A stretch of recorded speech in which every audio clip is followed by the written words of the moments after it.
I grew up around the Tennessee area in the mid-90s. To call my area rural would have been a bit of an understatement. Dad was probably the only fella in a 20-mile radius that didn't own a farm, and that's because he was the town vet. He ran the local animal hospital, being the only certified animal doctor in the county. That meant he was away at all hours of the day and night. My mom died when I was very young, and Dad seemed to have taken it pretty hard. I can't remember seeing a picture of her until I was nearly grown, and Dad always said it was too hard to talk about her when I tried to ask him. I remember spending a lot of time with my grandma growing up, which is how I found the TV show in the first place. Grandma lived by herself on the property we lived on. I think technically the land was hers, but she let Dad have some of it to put a house on when he and Mom got married. If Dad had to leave suddenly or just go to work like regular, I would stay with Grandma, and she didn't seem to mind the company.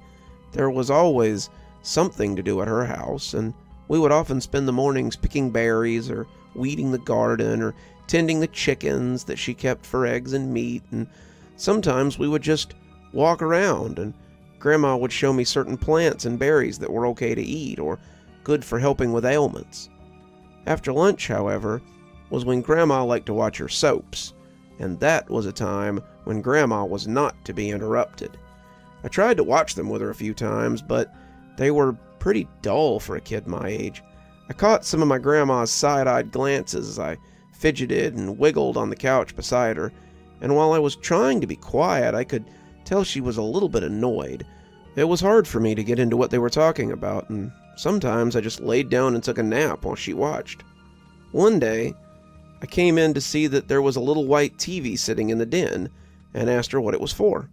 "That is so you have something to watch while I'm watching my soaps. It was your dad's when he was young, and it's only got about 10 channels on it, and you'll have to use the rabbit ears if you want to get all 10, but it'll give you something to do instead of being bored." On that, she had been right. The TV was a little black and white set that if I adjusted the metal rabbit ears on top, I could get all kinds of things. Most of it was boring too, news or farm reports or other soap operas, but if I adjusted the rods, I could get PBS on there too. I've spent many lunchtimes watching Mr. Rogers' Neighborhood or Sesame Street, and the little TV was a nice treat after a morning of helping Grandma with her chores. Sometimes I'd watch it in the afternoons too if Grandma was doing something that was too hard for me or was on the phone with a friend of hers. One afternoon, about a month before school started, I was trying to get the rabbit ears to play Channel 9, which showed cartoons in the afternoon. Grandma was on the phone with one of her friends, gossiping likely, and I'd been told to go play while she talked in the other room. I could have used the TV in the living room, but I'd really come to like the little black and white set in the den. It was fun to turn the wires and get the signal just right. I'd gotten pretty good at it. I was trying to get it right on that day, hoping I hadn't missed too much of Thundercats, when something came through that I'd never seen before. It was a show with puppets, and it was definitely different from what I usually found on Channel 8. The puppets were singing a song about the sun and how its brightness was so good, and I decided to watch for a few minutes before trying to find my usual cartoons. I'd grown up in the South and knew a religious puppet show when I saw one. I'd grown up in the era of Gospel Bill Show and Colby's Clubhouse. Public access usually could be counted on to have a few others that were less fancy, and this one appeared to be in that vein. All the puppets looked like someone had bought them second-hand and dressed them in homemade clothes. They were interspersed with real kids and adults, and the host seemed to be a man in overalls with a wide-brimmed hat and a piece of straw in the corner of his mouth. He looked like he was running a country store, and as he wiped the counter, puppets and people came in looking for things. As the song about the sun ended, the camera opened back on the man wiping the counter, humming the same tune the kids had been singing. He looked up, surprised, and seemingly greeted me as if I'd walked in. "Well, hello! Welcome to Bright Farm. I'm Thomas. Welcome to my store. You look like you might be looking for something specific. I knew a man who was looking for something particular once. He found it in the Wonder Barn, where many miracles happen. His name was Joe, and here's his story of finding the light." I watched as a sad puppet cried over a gravestone. His son had died, and the puppet man fell into despair as he grieved for his lost boy. Over time, he found the farm and found that his son had been there. In the end, the puppet had embraced the floating ball of light that seemed to hover over the farm, and his frown had become a smile. The longer I watched, the less this seemed like your typical kid's puppet show. Usually the subject of Jesus or God would come up at least once, and the ball of bright light seemed to be what they were all talking about. As the story ended, Joe's wife came to visit them as her sad frown was also replaced by a smile. That's when all the puppets began to sing about embracing the light and surrendering to the bright. They all threw their hands up as they sang, the bright light showering them in constant aura, and in that light, their smiles looked weird. The thread they had used was red, and it made their faces look pained, like they might be bleeding. Their eyes still appeared sad, and the duality gave them a manic look that I couldn't shake. It wasn't until later that I wondered how I'd seen the thread at all. The TV set was black and white. The thread, the sun, everything should have been monotone. As the story ended, Thomas came back and said how wonderful it was to embrace the bright. You could embrace the bright too, you know? It's easy. You just have to accept the bright into your home, your community, your world, and it will come to you. Let the bright shine through you so that it might discover your friends and neighbors. Let the bright bring joyful warmth to your community and discover what it's like to live in its warmth. The way he stared at me through the TV set was starting to make me feel uncomfortable, and when I reached out to turn the knob, I could swear his eyes followed my hand. The knob clicked over to 8, and I found the end credits for the Thundercats. I wasn't sure how I had come to somehow be between Channel 7 and Channel 8, but it appeared that I had. I wasn't sure how I felt about the show, a show I just called The Bright Show in my mind, but it wasn't the last time I saw it. I found it again about a week before school started, but it was only a quick burst of static as the puppets reappeared and sang about worshiping the bright. They were raising their felt hands to the sky as a painted background of a placid field set behind them. Their eyes looked crazy, and their smiles seemed to stretch across their faces like jokers from Batman. Words repeated again and again, the tempo increasing. The whole thing just seemed surreal after a while. I finally turned the channel after some undeterminable amount of time, and the ensuing static made me feel less crazy. After that, I didn't see it again for a while. I'd started kindergarten in the fall, and my days were a little more organized after that. Grandma had kept me on a routine, but it was always one that matched what she was doing. Suddenly there was schoolwork and recess and new friends and a big playground, and I came home every day with a backpack of artwork and a body that was ready to drop. I napped some afternoons, but if I wasn't napping, I was probably watching TV in Grandma's living room. She hadn't usually used the TV in the afternoon, not until Wheel of Fortune came on, and I was free to watch whatever I wanted. My arms were too tired to fiddle with the rabbit ears, so I lay on the couch and watched my cartoons in color for a change. Then one afternoon, I came home to find Grandma watching something on the news. An oil tanker had gotten into an accident near our town and set some of the woods on fire. Grandma wanted to make sure that none of her friends or family were in danger, and she told me to go watch TV on the little set instead. She was on the phone with one of her gossip friends as she said it, and the two were chatting animatedly as I slunk off to the den. I was trying to find cartoons again, adjusting the wires so I could get the right channels, but when the singing began to crackle over the speakers, I knew I'd found that strange puppet show again. This time, as the static cleared and the picture came into focus, I saw the little card for Bright Farms appear from between some clouds before becoming the inside of the shop again. This time, however, there was a woman in a long dress wiping the counter instead of Thomas. She looked up as the camera panned in, and her face seemed to possess recognition, as if she knew the person approaching.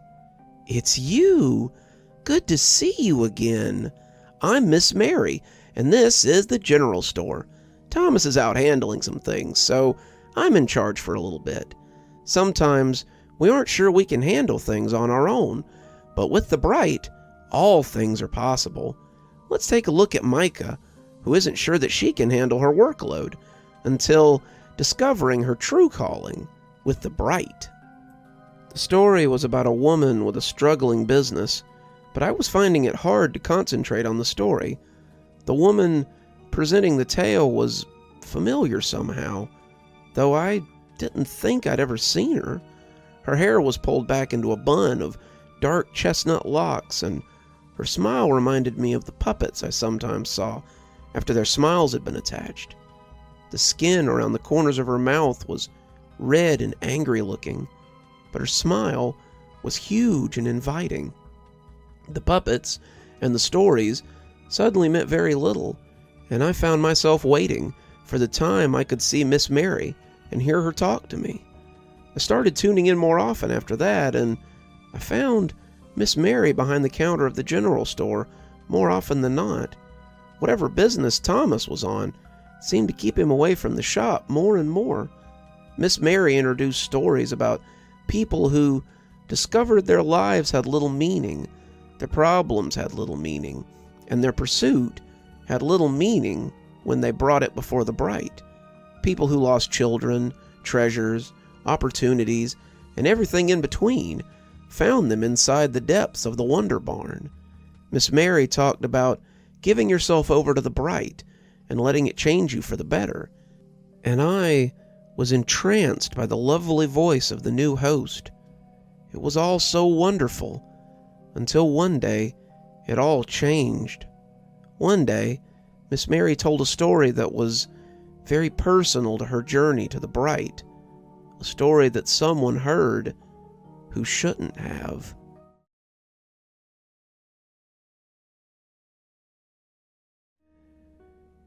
After that, the little TV was a daily part of my life. I'd get home from school and rush to Grandma's so I could find the show on the channels between 7 and 8.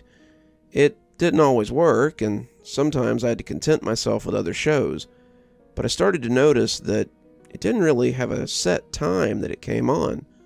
Most times I found it on between 2:30 and 3, but I've also watched it at 4, 7, 8, 9, and even once at 11 o'clock at night. The time didn't seem to be as important as the act of looking for the show, though I never understood that as a kid.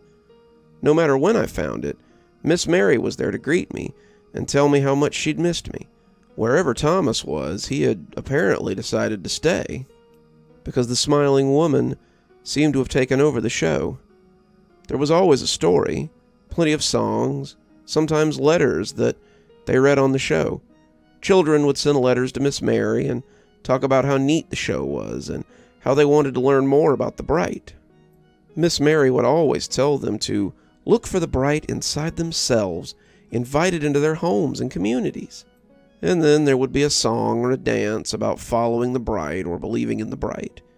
The more I watched, the more I kind of wanted to know more about the Bright. I knew it was blasphemous, but sometimes I would even pray for the Bright to come into my home so that I would maybe get to meet Miss Mary. It all came to a head one day when I came home, took my snack from Grandma, and went into the den to watch TV. I didn't even have to adjust it anymore. I never changed the channel. I never moved the aerials, and as the set came on, I heard the slightly distorted theme song play as the show began. The title card appeared between two clouds, and then the scene transitioned to the country store. Miss Mary was looking up, watching as the camera zoomed in, and her eyes seemed to be locked onto mine. This had seemed creepy when Thomas had done it, but when Miss Mary did it, it filled me with joy and a longing that I'd never known before that day, the day she had first appeared. "It's you again! I'm so glad you came to visit." Then she surprised me by saying my name. I was speechless. Shows often talk to the audience, even sometimes pretending that they could see you, but Miss Mary had said my actual name. I gaped at her as she continued to smile back at me, and when she laughed, I felt a little better. Don't look so surprised. I know your name. I've always known it. You're very special to me, and the Bright. So special that I've broken the rules to try to reach you.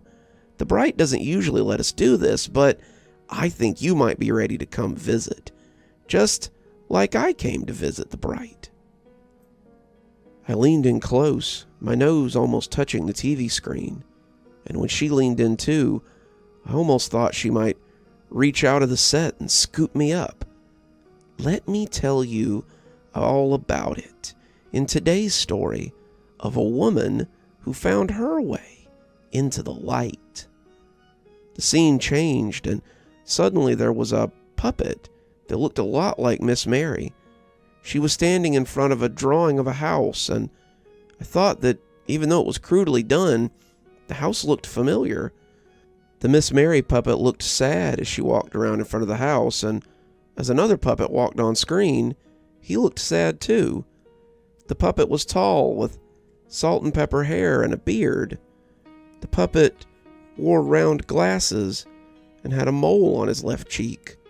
The puppet looked familiar, but I hadn't yet placed him yet. Mary felt unfulfilled. She had a husband and a home and a baby on the way, but Mary felt as if her life had no meaning. The husband puppet put an arm around Mary, hugging her before waving as he left her in front of the house. Her husband was often gone for work, and Mary was left alone with her thoughts. She didn't feel very important, like a housekeeper more than anything, and as she cleaned and cooked, the Bright saw her despair and wanted to help. The Mary puppet looked behind her, and suddenly there was a bright light in the sky. It transitioned to a TV in her home and showed her sitting on the couch and watching a program. The Bright sent Mary a show and told her all about how she could be happy. It told her people were waiting for her, people who would give her purpose, and all she had to do was come to them. The Bright on the little TV that Mary watched was much smaller, but it blinked like a Christmas light as she watched it. She turned the TV off suddenly, though, stroking her belly as she thought about things. She was clearly very confused about what to do, and the longer I watched, the more I started to wonder if this episode was really for me. Mary didn't think she could leave before her baby was born, and she felt sad that she would leave her husband in the state that he was in. He was so sad, and he didn't even know it, just like Mary had been. She tried to tell him about the program. Sure enough, the husband puppet came back, and Mary tried to tell him. The husband puppet listened, but eventually he shook his head and crossed his arms. He turned away from her, walking out of shot as he left. But he wouldn't listen. He was stubborn and felt that what she was saying was wrong. He clung to the God of his father, of his community, and he told her not to be so easily swayed. Mary thought that maybe she had been wrong and stopped letting the Bright into her home and into her heart. The scene changed, and suddenly the Mary puppet had a baby in her arms. She gave birth to her baby, and for a while, everything was okay. Her husband was around more often, and she didn't feel so alone. She didn't need the TV show or the Bright, and thought that she could make it just fine on her own. Mary didn't know, however, how wrong she was. The husband puppet came into view and hugged Mary while the narrator was telling the story. The two looked happy, and they both looked at the baby lovingly. Mary rocked the baby and gave it a little bottle, but eventually the husband puppet left again with a wave of his hand. But eventually her husband had to return to work, and Mary was left all alone again. The Mary puppet sat on the couch, looking sad as she cared for the baby. She felt alone and overwhelmed by the new baby, and as the sadness began to creep in again, she rediscovered her old show. She watched it all the time, at least when her husband wasn't around. She started praying to the bride and asking it to come into her home, her neighborhood, her heart. She became a convert, but was unsure of how to continue. How do you worship with no church? How do you bask in the glow with no bright? Mary didn't know, but the bright did. Mary needed to go to the farm, where all things were possible. She needed to visit the Wonder Barn, see the bright chapel, and bask in the bright for herself. Mary got up to go, but her husband came back, and now he seemed mean.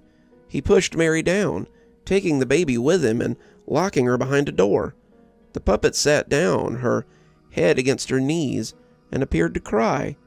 But Mary's husband didn't believe, and when she told him that she was going to the Bright Farm to be with her own kind, he took the baby from her and locked her in a bedroom. He thought that if she were separated from the show, she would come back to her senses. He didn't realize that the bright was inside her, and that it would show her the way. All at once, the bright was inside the room. A window appeared, and the puppet jumped from it and left the room, the bright close behind her. She walked and walked, but eventually she came to the farm, and lots of other smiling people came to greet her. They hugged her and celebrated her arrival, and all of them worshipped the bright together. Mary escaped, and after a long journey, she found her way to the Bright Farm. She met with Brother Thomas and the others who lived there, and they all worshipped and had fellowship with the bright together.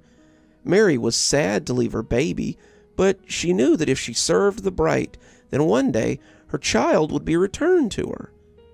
The puppet segment ended, and Miss Mary was back. She was staring much too intently at the screen, her smile looking raw as it spread from ear to ear. I wondered if she ever stopped smiling, but I had my answer when I looked into her eyes.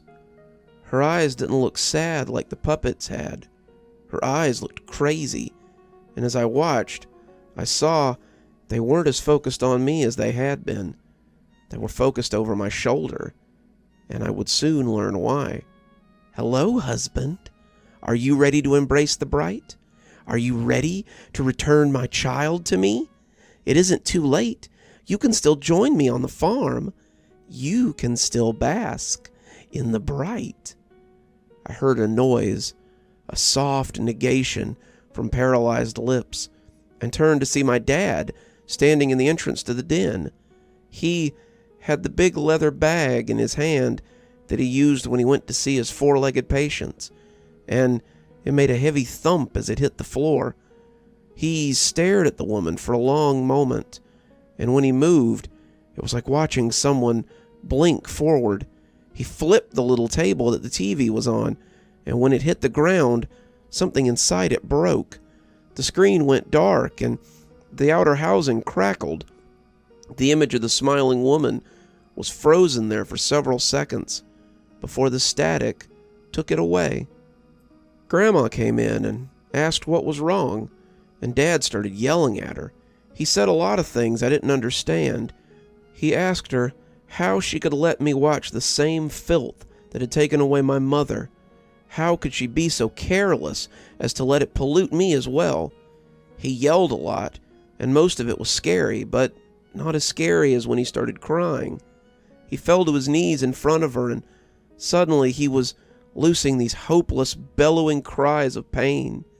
He wrapped his arm around her knees, crying like a giant child who's lost something dear to him, and Grandma just sank to her knees too as she patted his back and made soothing noises. I came to hug him too, wanting my dad to stop crying, and when he pulled me into his arms, I felt his tears on my shirt as he hugged me back. I wouldn't think about that show again for many years, and by then, Dad was beyond tears. He died when I was a senior in high school. I found him in his bed one morning, splayed out and staring at the ceiling. He was clutching his chest, his face a mask of fear, and I called the paramedics right away. There was nothing they could do. He'd been dead for hours, and I buried him long before I was ready to lose him. After the funeral, Grandma asked me to come over so she could tell me some things that Dad hadn't wanted me to know. She sat on the front porch so we could smoke, something I'd never seen her do before, but something she needed to do to get through this. Your mother isn't dead. She fell in with a weird cult before you were born, and despite your dad's best efforts, he couldn't stop her from going to him. What he could do, though, was take you away from her and lock her in a bedroom in the hopes that she'd get over it. He hoped she would. He really loved your mom. But when he found out that she had gone out the window to be with him, it broke his heart. He told you that she died so you wouldn't go looking for her. He was afraid that you might get mixed up with that cult too, and then he'd have lost both of you. Why tell me then? I asked, the wind making the wind chimes jangle as we sat on the porch and felt the February cold sink into us. 'Cause you have a right to know. Your father's death was a surprise to everyone, including him, and I don't want to die without telling you. The truth may not set you free, but it's your truth to have, and keeping it from you won't make it any easier. Here, she said, taking something out of her shirt pocket and handing it to me. It's the only picture of your mother I could find. It's a little old, 19 years old, I suppose, but it's the only one I have. She's pregnant with you in it. You can see the little... What? What's wrong, honey? You look like you've seen a ghost. Grandma was right. I had seen a ghost. The woman staring back at me in the picture was someone I hadn't seen in many years. The woman staring back at me was standing with a man who, despite his young age, had salt and pepper hair, a short beard, and a mole on his left cheek. The glasses he wore were the same kind he was buried in, and he looked happier than I'd ever seen him. They were standing in front of a much newer house, but it was a house I'd seen in the background of that long-ago story. It was Miss Mary in the picture, standing with my dad in front of their house.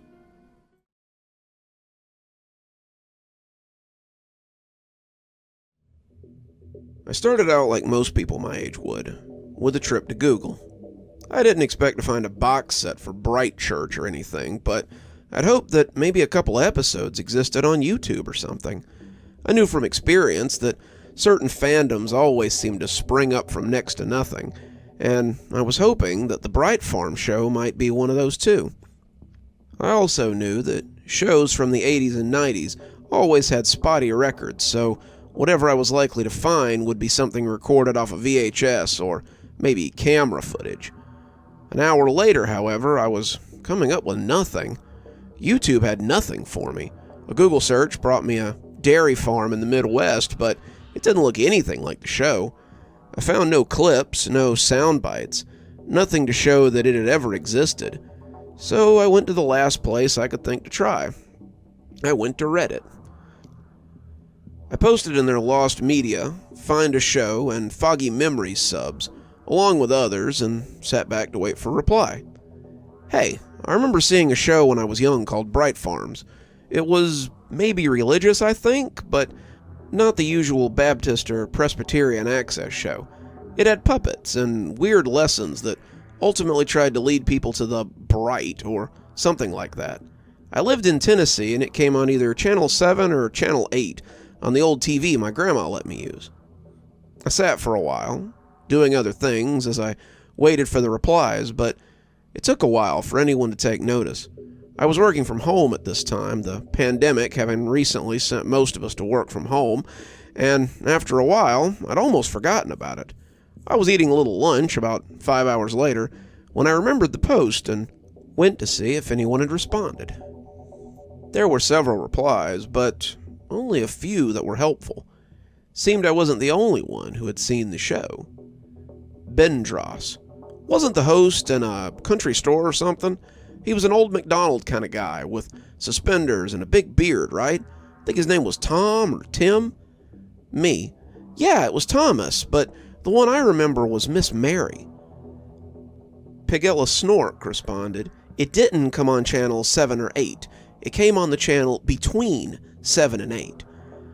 Like, you had to toggle the switch just right, and that was the only way you could find it. Normal Redditor 3357 put in, "Man, I haven't thought of that show in years. As I type this up, I'm humming that song they sang all the time, the one about worshiping the bright. Such a banger. Wish I could find it, but it doesn't seem to be anywhere." Bendros to Pigglesnork, "Yeah, you're right. I remember my brother and I holding the knob sometimes on the old Philco we had, so, it didn't snap over to 8. I can't remember it real well. I assumed we made it up, but I'll ask my brother about it when he comes home for lunch." I scrolled past a couple of useless responses until I found another one that I liked. Someone named Creaky Crafty Crabbling had responded, "Miss Mary was the host when I used to watch it. She always kind of scared me. She was so weird, like she was looking for someone. I don't know how, but she always seemed disappointed to see me. After a while, she seemed to get mad, like she wanted someone else to watch and didn't like seeing me." Me to Creaky Crafty Crabbling, "She always seemed happy to see me, but I agree that it was a little weird. It almost seemed like it wasn't recorded at all. It almost felt live. When did you watch the show?" Creaky Crafty Crabbling responded, "In 91, after school." Me, "That's when I used to watch it, up until my dad made me stop." Bendros came back, responding to something I'd said. "Me too. My brother and I watched it after school in 91 and 92. I think we might have watched it a few times after that, but we stopped watching it for some reason. I can't remember why. Maybe we just outgrew it." Pigglesnork came back then. "I watched it in 92, but I kind of outgrew puppets after that. I think it still comes on, but it's like hard to find TVs with dials anymore, and it doesn't seem to work on new TVs." Me, "Does anyone know if there are VHS tapes of it? Is there maybe a particular place where it was recorded? My dad thought it was run by a cult and that my mom might have been part of it. My grandmother showed me a picture after my dad died, and I think the host, Miss Mary, might have been my mother." I kind of regretted posting that when the responses dried up after the constant back and forth for the last 30 minutes. Had I crossed a line? Had my little bombshell been too much? I got back to work, checking back often, and when a message finally popped up, I realized my error. Pigglesnork to me, "Are you playing with us? Because if you're trying to pull some ARG make-believe creepypasta bullcrap, then we're not buying it. Clearly you've seen the show, and that's the only reason I'm responding at all, but if this is a game to you, then don't bother responding. If you're being legitimate, then maybe post the picture you're talking about, so we can judge for ourselves." Luckily for me, Grandma had let me keep the picture, and I was able to snap a pic and send it to the 4 users that had been talking to me. The response came back pretty quickly, and it seemed that Pigglesnork believed me. "Okay, I believe you. It's a little weird to think about any of this being real, but I guess stranger things have happened. I don't have a clue where Bright Farm is, but I can maybe do a little digging and see what I can find." Crafty Creaky Crabbling came back about that time. "I don't know where it is either, but I do know where you might get tapes if you're interested." Me, "Yes, please, if you know anything, anywhere I might could get tapes, just let me know." Bendros came back then. "Creaky, I know you're not suggesting that she goes to Video Time Capsule." Creaky Crafty Crabbling to Bendros, "I was, actually. You know it's the best chance of her finding anything." Pigglesnork, "OMG, that place is sketchy AF. If you go, please take someone with you. The guy there is really creepy." Bendros came back then. "I don't recommend going at all. That place is very sketchy, and some of the things he offers are a little too good to be true." Bendros and Pigglesnork tried to talk me out of it, but eventually I just messaged Creaky to get the address. He sent me an address in South Carolina, and a warning. His prices are high, and he only takes cash. Make sure you bring enough to pay for what you're looking for. I sat there, looking at the address, wondering if this was the lead I'd been waiting for. I didn't know anyone who'd be willing to come with me, but the GPS says the store is an 8-hour drive from my house. It's the best lead I've had so far, and I feel like it's my best chance to find what I'm looking for. I went and talked to my grandma after that, and she looked worried. She's been supportive of me searching for my mom, but I can tell that the idea of me getting close to the Bright Church scares her. She remembers what it was like when Mom left, and she doesn't want to lose me too. I'll help you any way I can, kiddo, but I really hope you aren't getting in over your head. I had the picture out again, staring at the smiling woman in the old photo and wondering if she would still be anything like this. She looked so different in this picture than Miss Mary did. That wasn't entirely true. Most of the changes were something I could attribute to the cult. But would she still want to see me? Would she want anything to do with me, besides just trying to get me to join her cult? In my mind, I thought maybe I could save her, bring her back to reality, and we could be a family again. I'd lost Dad, but if Mom was still out there, I wanted to know that she was okay. I need to know, Grandma. I need to know if she's still alive. I've no desire to join the Bright Church, but I do want to see her. Grandma nodded. I thought you might say that. She went to her room and brought back an envelope.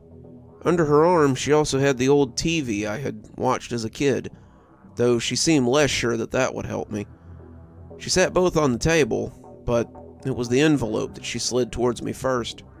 Your dad left you some money when he died. He left you more than that, but if you're gonna go chasing ghosts or cults, this might help. The house is yours too, and his truck. Pretty much left everything to you, she said with a little chuckle. I opened the envelope and found more than I had expected. Dad had been a man of means, but I hadn't expected anything like this. This would definitely get me where I needed to go, and the truck would get me there quicker than my dodgy old Corolla would. I thanked Grandma for giving it to me, but she just waved her hand dismissively. It belongs to you. I was just holding it for a rainy day. Please do me a favor, though, if you're serious about this. I told her I would, and she reached over to take my hands as she leaned in to look me in the eye. Come back safe. I've already had to bury your father. I'm too old to bury my only grandchild, too. Come back safe to me. Bring your mother if you can. If you can't, then I'll gladly take you safe and sound, and count myself very lucky. I'm about to hit the road now. An overnight bag in the back seat and the old TV on the front seat beside me. I'm not sure why I brought it, but it seemed right that I should. Dad's truck still smells like him, and it makes me nostalgic as I sit here, writing this and breathing in the aromas of old tobacco, lye soap, ancient fast food, and spearmint. It makes me a little sad when I realize that these smells will be gone someday, and I'll be left with just a memory of my stoic old dad. I'll let you know when I get to this place, and I'll keep you posted on my progress. Wish me luck.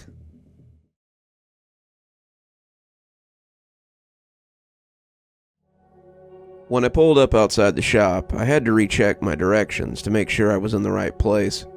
The address had taken me to a strip mall in the middle of nowhere.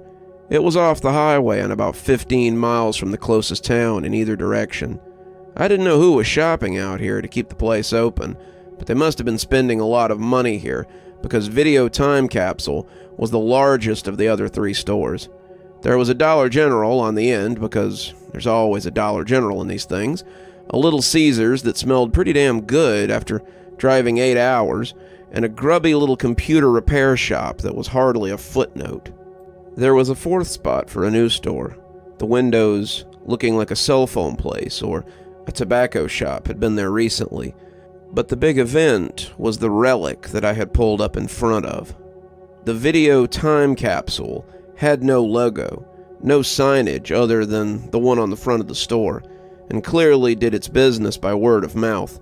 The windows were covered in a thick film of paper, the yellow kind that usually sat inside drawers, and dust old enough to vote seemed to keep it in place. I could see the open sign through the thick scum of dirt on the front of the windows, and I had to ask myself if I really wanted to go in there. Most movie stores had posters on the windows or advertisements for new releases. This place had nothing to let you know what it sold, other than the name. Pigglesnork had been correct. This place was definitely sketchy AF. The sun was just beginning to set, and the whole strip mall was cast in that nostalgic yellow film of days gone by. The light that let you know it was almost time for bed, that dinner would be served soon, and you better get some sleep because school would come again tomorrow. How many times had I sat in my backyard and watched the sunset, thinking just those things? The time before dark always made me nostalgic, always reminded me of my childhood, and I guess it always would. That was why I was here, after all, because of my childhood. If this place could help me find my mom, then I would try it. The show was all I had to go by, after all, and if the owner had VHS tapes or whatever that I could watch, then I'd thank him for the opportunity and pay the price. If it meant that I could find my mom and see my last living parent again, then I'd pay whatever price was asked. I would come to regret that thought later, because the price turned out to be steeper than I could have known. The bell rang overhead, and the smell of old cigarettes and time hit me as I walked inside. The place looked ancient. It appeared to have existed since the arrival of the VHS tape itself. The floor had once been white and black checkered tiles, but was now faded and sooty and covered in a layer of grime. The shelves were harsh-looking metal constructs that held all manner of antiquities. VHS players were arrayed on those shelves, sharing space with Betamax and DVDs as well.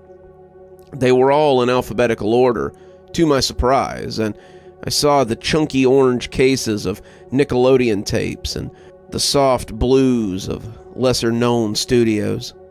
There were tapes with factory labels, tapes with handwritten labels, and tapes with no labels at all. There were old players on the shelves that were nearly lost behind the dust that had settled on them, and the long glass counters were no exception. Inside were cloudy tapes on glass risers, but the dust was so thick that I couldn't begin to tell you what they were. The fluorescents overhead crackled and popped like they might go out at any minute, and the stuttering bulbs seemed to lead me to the register. If the shop was a mess, then the register was the eye of the garbage storm. A rotund man sat behind the counter, watching an ancient TV that was laughing mechanically. Whatever was playing out cast his doughy face in an eerie refrain. He was balding, the hair that had retreated down the back of his head having been scooped into a greasy ponytail. He wore smeary glasses, his eyes goggling through them like he might be blind if he were to lose them. He was wearing a t-shirt that looked barely capable of containing his bosom, and he looked up at me with a distinct lack of concern for much of anything. He knew how he looked, he was aware how he came off, but this was his world, and I could like it, or leave it. "What brings you in?" he said by way of greeting.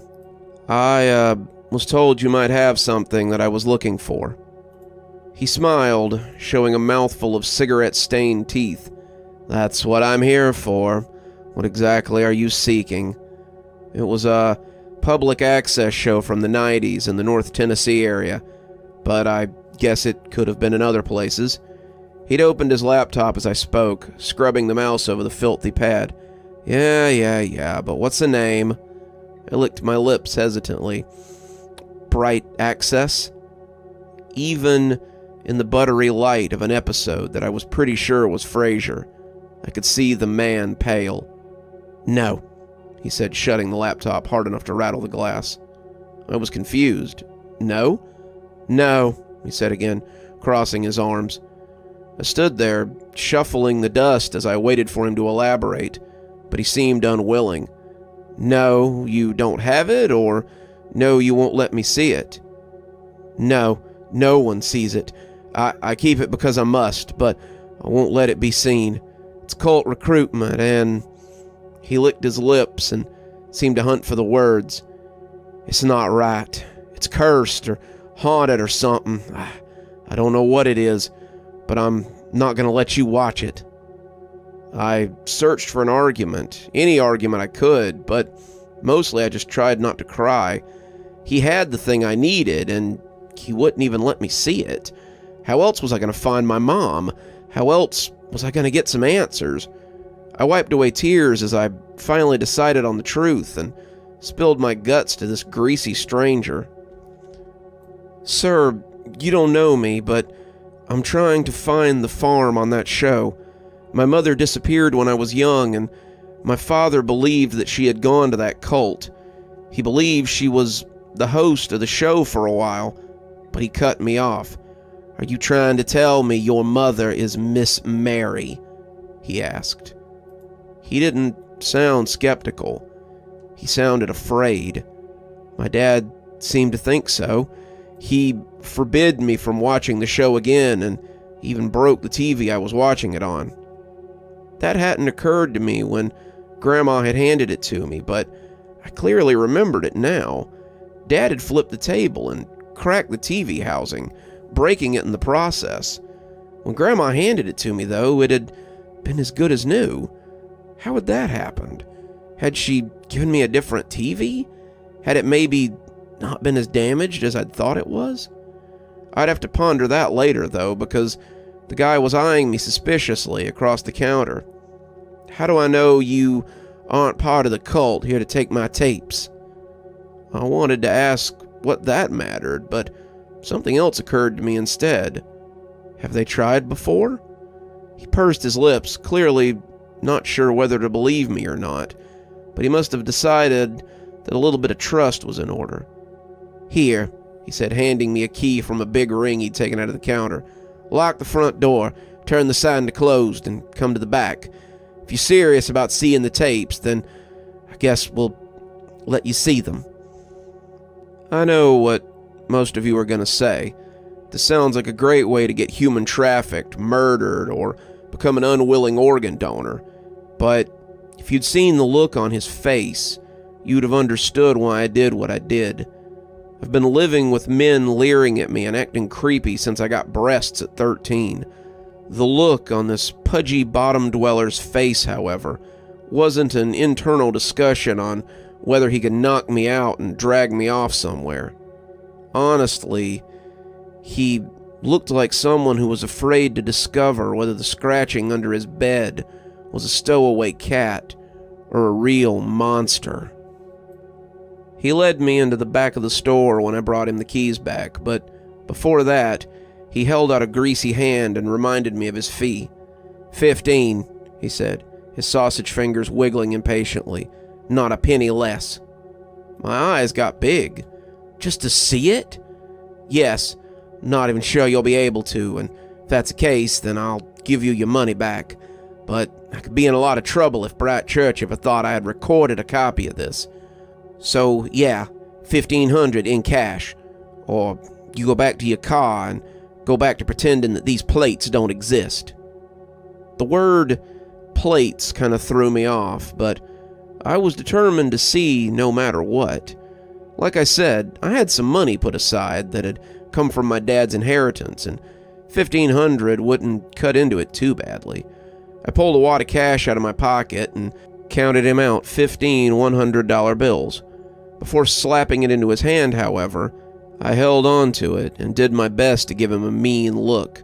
This better be worth it, I growled, before finally letting the money slap onto his palm. To his credit, he didn't count it in front of me. We walked into the back, and I saw that the front, as dusty and sloppy as it was immaculate by comparison. The back was teetering piles of VHS tapes, dusty jewel cases of DVDs stacked floor to ceiling, and several large filing cabinets stuffed into corners to rot. The lights were covered in thick cobwebs, and they buzzed in a way that made me think they might disintegrate at any moment. Amidst it all was a TV on one of those wheelie stands that you always saw them push into your classroom when it was time to watch a movie. The underside a mess of players that jockeyed for dominance. The TV was on and showing Snow, looking like a crouched monster just waiting to be awakened. My guide went over to one of the cabinets and fumbled around inside before pulling out a supersized DVD. I understood now why he'd called it a plate. The thing was a little smaller than a manhole cover, and it looked like a frisbee from the 1970s. It glittered in the poor light, sending rainbows shifting across the ceiling, and I was mesmerized by it as I walked over to the TV. "What the heck is that?" "Laserdisc," he said, blowing some of the dust off. "Believe it or not, these things were going to revolutionize the industry. It's a shame they were so expensive to produce." He knelt down in front of the cart, and after putting the disc under his arm, he took out a player that I had never seen before. "Why would a cult put their show on something like that?" I asked. "Oh, they didn't. We did." "We?" "The members of the Society for Digital Preservation. The SDP has been aware of Bright Farms and shows like it for a long time. There are shows that defy normal means of capture and archival. So, you have to get creative. We couldn't capture digital signals on VHS or Betamax, so, after some tinkering, we set up one of these old Laserdisc players to record and managed to get a solid recording on one. They were expensive to produce, but once the industry tanked, you couldn't give them away. I had about a dozen of these blank discs, so we figured it was worth a shot." The screen went dark for a moment as he got the chords just right, but before he put the disc in, he looked back at me as if to ask if I was sure I wanted to do this. "Fair warning, you may not be able to see anything. The show appears as static or snow sometimes, but if you've seen it before, then it shouldn't be a problem. If you can see it, you should know it's likely to get strange." "How strange?" I asked. "The recording was made on June 3rd, 1999, but the episode we recorded isn't what it always seems to be. It's possible that you'll see and hear any number of things. Some of them may be bad. You sure you still want this?" I wasn't, but I nodded anyway, and he pushed play on the player before moving towards the door faster than I would have thought him capable. "Aren't you staying?" I called at him, confused by his sudden retreat. "Absolutely not. She was not pleased to see me the last time I watched it." "Who?" But I turned back to the screen as the opening song began to play. It panned in on the country store, the idyllic valley looking just as I had thought it would. As we entered the store, I saw Miss Mary busily wiping the counter as she went about her tasks. She hadn't noticed me yet, but as she looked up into the camera, her face split into a grin of surprise and joy that was more than a little infectious. "It's you! Welcome back, my dear. I'd wondered if I'd ever see you again." She leaned on the counter, her eyes fixated on me as the two of us stared at each other. "Where's your father? I'd hoped he'd come to see me." "Dad's dead," I've said, feeling a little silly to be talking to a TV set.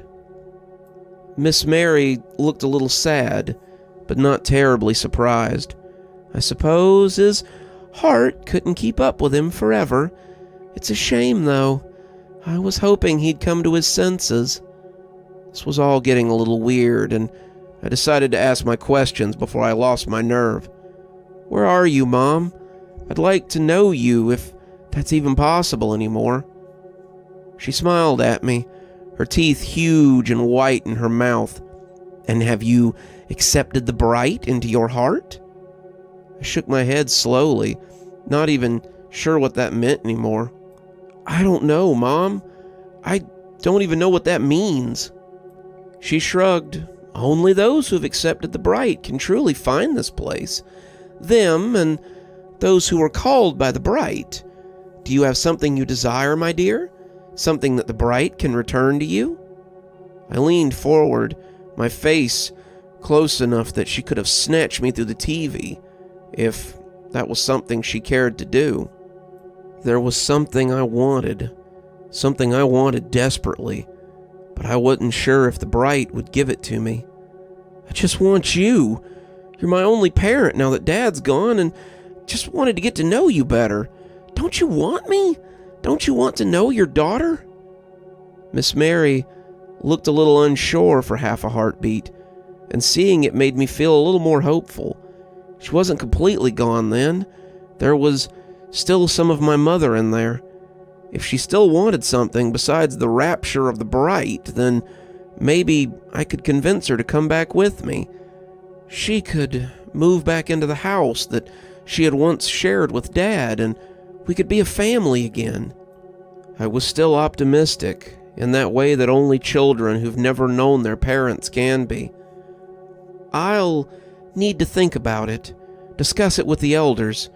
We'll be in touch," she said, turning away as the screen once again was overtaken by static.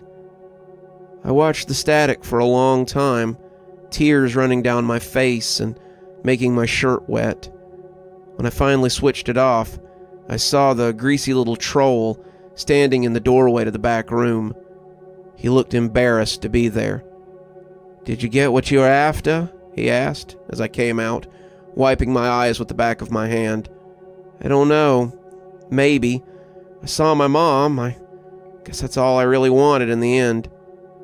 He tried to give me my money back, but I wouldn't take it. I'd bought the ticket to the show, and I'd gotten what I'd paid for. I'm in the parking lot of this tiny roadside motel now, preparing to go in and stay for the night.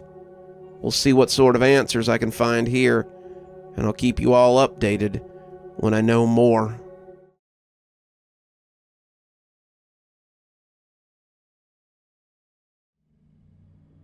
I was just starting to nod off when I saw the sign for the Jet Set Motel. We were nowhere near an airport, and I couldn't imagine a lot of jet setting taking place off a lonely strip of highway like this. But beggars couldn't be choosers. From the passenger seat, the TV looked at me accusingly, and I tried to keep my eyes off of it. The last thing I needed was to pass out or focus too long on what definitely couldn't be in the glass bowl of the set and get plowed into by a semi. I had just dropped quite a lot of money for a momentary glimpse of a woman I had never met, and now I had more questions than answers. She had said that only those who had accepted the bright could find the place, but that those who wanted something could also discover the farm. I did want something, but finding it that way seemed like exactly how she had become trapped there. I didn't want to be a permanent resident of the farm, and I was honestly just hoping to leave with my mom if, or when, I could convince her to leave with me. Seemed more likely that I'd be another case of cult indoctrination. I glanced to the side again, the reflection of the glass making me think that something was going on within that dusty ball. It almost seemed like sometimes there was something more than dust in that glass eye, but I was plowing up the 4-lane interstate without much ability to stare at it too often. It almost seemed like something was peeking from within that space, but that shouldn't have been possible with the outlet unplugged. It should have been impossible after it was smashed too, but I don't want to consider that too much. It started raining just as darkness fell, and the gentle patter was making it even harder to stay awake. When the sign for the Jet Set Motel appeared like a beacon on the horizon, I suddenly didn't care how many stains it had in the room, or how many bedbugs were in the mattress. It was either stay there, or stop in the parking lot and ask if I could nap in my truck, 'cause I was spent. I pulled in seeing the sign for free HBO and continental breakfast, and feeling hopeful. Stumbling in out of the rain, however, my spirits were dampened as I saw the owner. He reminded me a lot of the guy who owned the video store, though I doubted I would get the same level of understanding from this one. He was bald, his neck looking like it was slowly overtaking his ears, and his pudgy little eyes looked at me with real interest. I made a mental note to put the chain on the door, if there was one, and put a chair under it if there wasn't. "Good evening. How can I help you?" he said, turning away from whatever sitcom he'd been watching on his little TV. "I just need a room for the night," I told him, watching him roll ponderously to the little chart by the desk. There were 8 different rooms, each of them represented by a box on the laminated placemat that represented the layout. 2 of them were X'd out, but most of them were free. He poked his tongue out between his teeth as he looked at it, finally tapping the closest one to the check-in hut. "I can give you this one. It's the closest walk through the rain." Something told me I didn't want to be any closer to this building than I could help, and I asked if 8 was available. Through some stroke of foresight, I'd parked down by 7, and I could argue it was closer to my vehicle. He nodded with no real enthusiasm, and said that he could rent me that one for $50 a night. Seemed a little steep for a rat-trap motel off the interstate, but I could afford it. I paid him cash, declined a wake-up call so I wouldn't miss the continental breakfast, and went back out to get my duffel bag, moved into room 8.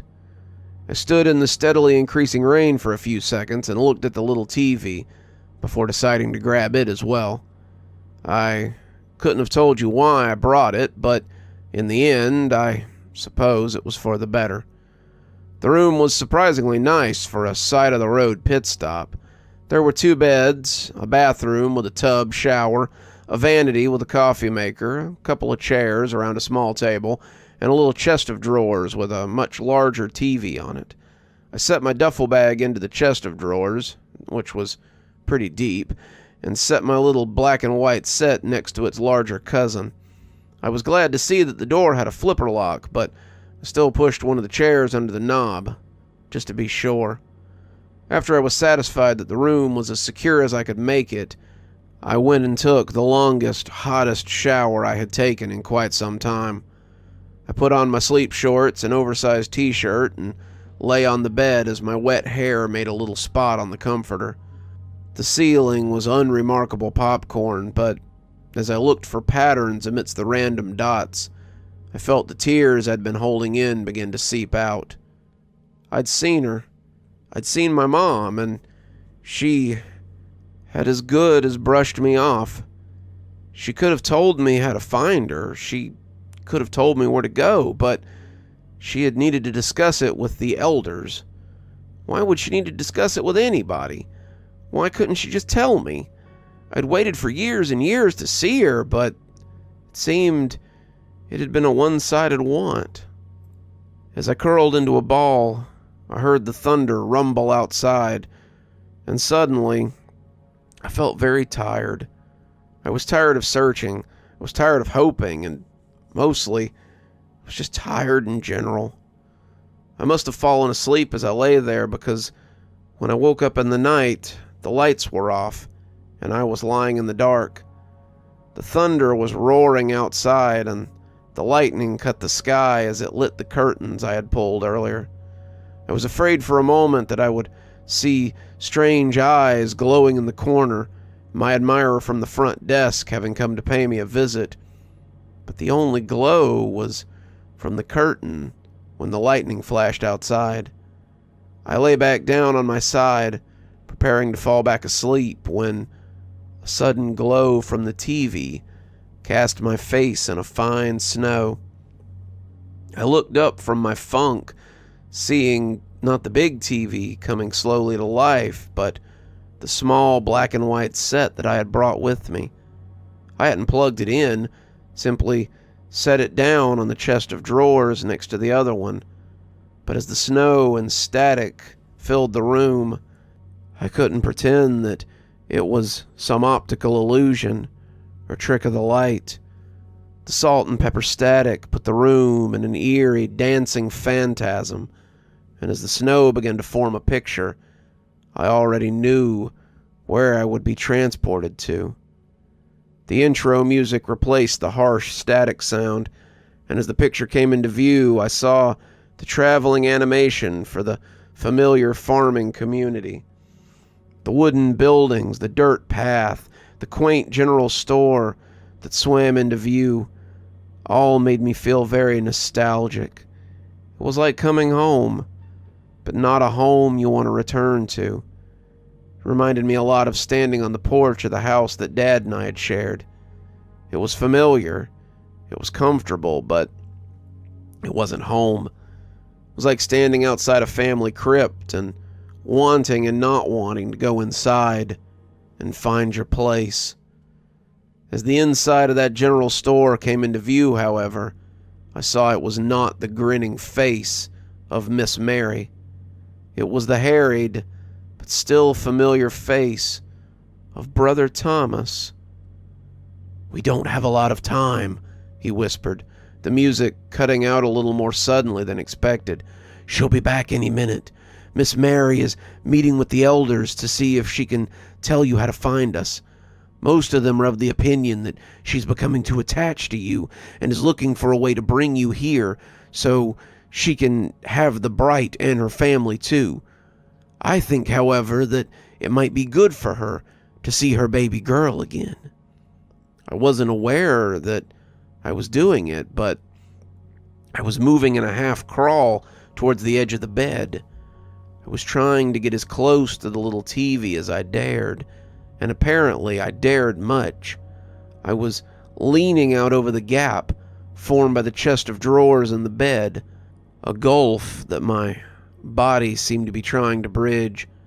If I leaned out any further, I would likely tumble onto the short carpet, but at that moment it was the farthest thing from my mind. "Look," he said, glancing around, "I could get in a lot of trouble for this, but I want to help you. Do you want that?" I started nodding as I leaned in closer, but I realized he might not be able to see me. "Yes," I half whispered, the screen about 5 feet from my face. He glanced around, checking to make sure the coast was still clear. "I can't tell you where to go, so don't ask.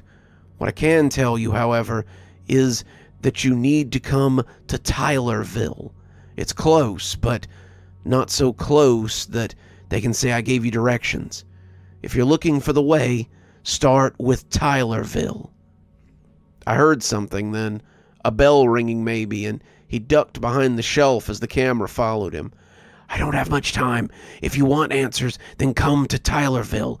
You're a smart girl. I know you'll find your way here." I heard footsteps then, the click of shoes coming closer, and he put a hand over his mouth. "Good luck," he whispered, and as someone asked what he was doing, the scene went black and the credits rolled. Just then, the biggest peal of lightning I had ever heard cracked the sky, and the TV went off with a loud snap. The lights flickered a few minutes later, and I was left looking into the dim glass eye as if it might hold more answers. It offered none, but I had somewhere to start. I googled Tylerville. It's a town in North Carolina, a town on the edge of a rather large farming community. I've never been there, never even heard of it, but I guess that's my next stop.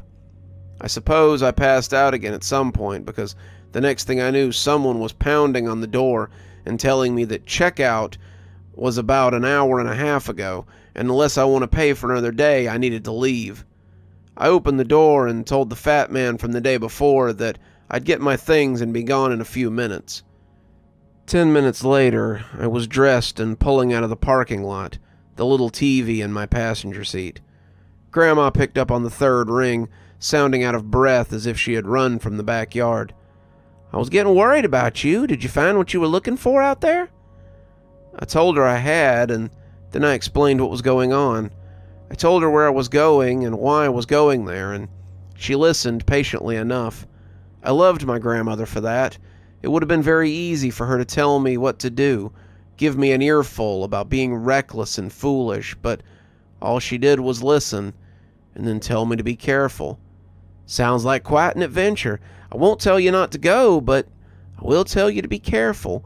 Your father wouldn't want you to do anything that might get you hurt, but I know this is something you feel like you have to do. Don't do anything that's going to put you in danger. And call me if you need anything." I thanked her, and as she hung up, I saw the sign for Parker Trace and pulled into the exit. I need to get my bearings, and I need to get some breakfast. Sitting in the booth at Waffle House, I wrote this as I waited for my grand slam to get here.